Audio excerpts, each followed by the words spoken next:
Pessoal, agora nós vamos criar mais uma coluna na tabela para que a gente possa colocar os dois links relacionados às duas ações que nós vamos fazer a cada uma das linhas, né? A gente pode tanto alterar um produto que representa uma linha da tabela, como a gente pode excluir um produto que também representa uma linha na tabela. Então nós vamos criar mais uma coluna na nossa tabela, exatamente para que a gente possa ter esses links para navegar tanto para a tela de confirmação de exclusão, como para a tela de alterar produto, que são dois componentes que a gente vai criar ainda, tá?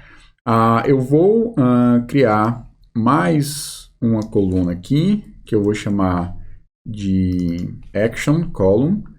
Vou chamar aqui ela de Action e vou definir lá no meu componente, vou salvar lá no meu componente, eu vou criar, eu acho que eu não estou com ele aberto aqui, reach component.ts, nós vamos definir mais uma coluna chamada Action.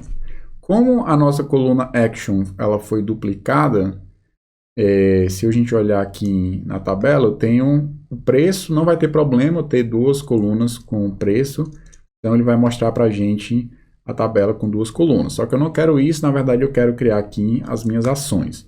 Então eu vou mudar logo aqui o label para ações, onde tem aqui o conteúdo do TD, aqui dentro que eu vou colocar o meu link, na verdade, que vai apontar para uma rota, certo? Então vou colocar aqui um link A, em vez de ter um href, eu vou ter aqui um router link, que por enquanto vai apontar para o raiz da minha aplicação, depois a gente vai personalizar. E aqui dentro desse link nós vamos definir um ícone que representa essa ação.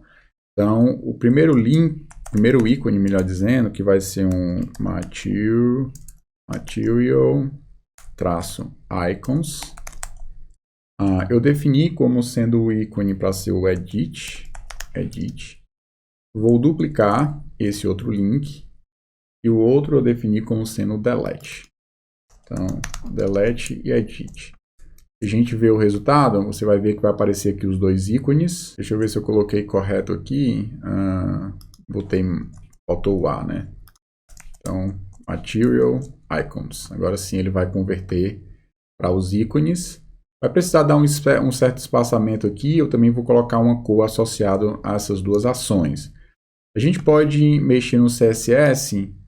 Aqui eu já tenho do table, vou definir i.edit, e aí eu vou colocar associado a esse aqui, ó, além do material icons, vou colocar edit, e aqui embaixo eu vou colocar delete, uma classe para que eu consiga saber qual dos dois que eu estou alterando, e aqui eu vou definir a cor, vai ser D9, CD e 26, que vai ser esse amarelinho, e vou definir o i.delete, vai ser um vermelho, vou colocar aqui color, para ser E3, 5E e 6B.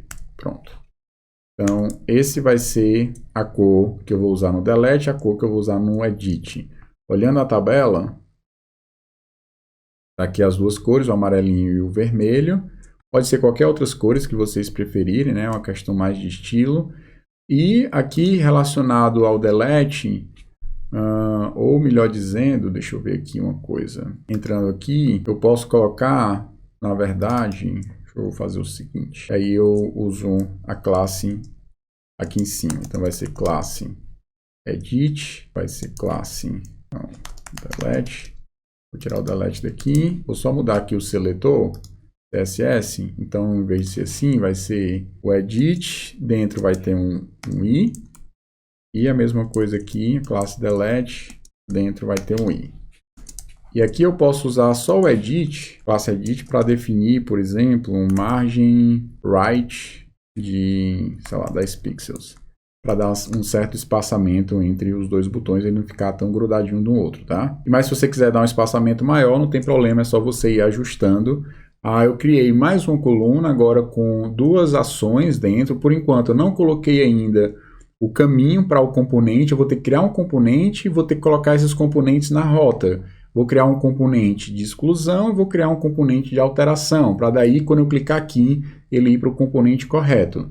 Por enquanto, se eu clicar aqui, ele vai para o componente principal, já que eu coloquei para ele ir para a rota raiz, mas quando você entrar aqui, ele vai clicar e ele vai acessar o produto atual, o ID, a partir daí ele vai entrar na rota correta. Então, os próximos passos vai ser a gente conseguir ler um produto por ID, para quando eu entrar na tela de atualização, esse formulário já vir preenchido com os dados corretos vindos do back-end para a gente alterar. Daí a gente altera e submete a alteração e depois a gente vai fazer a exclusão. Estamos caminhando mais para o final do nosso projeto e até a próxima aula.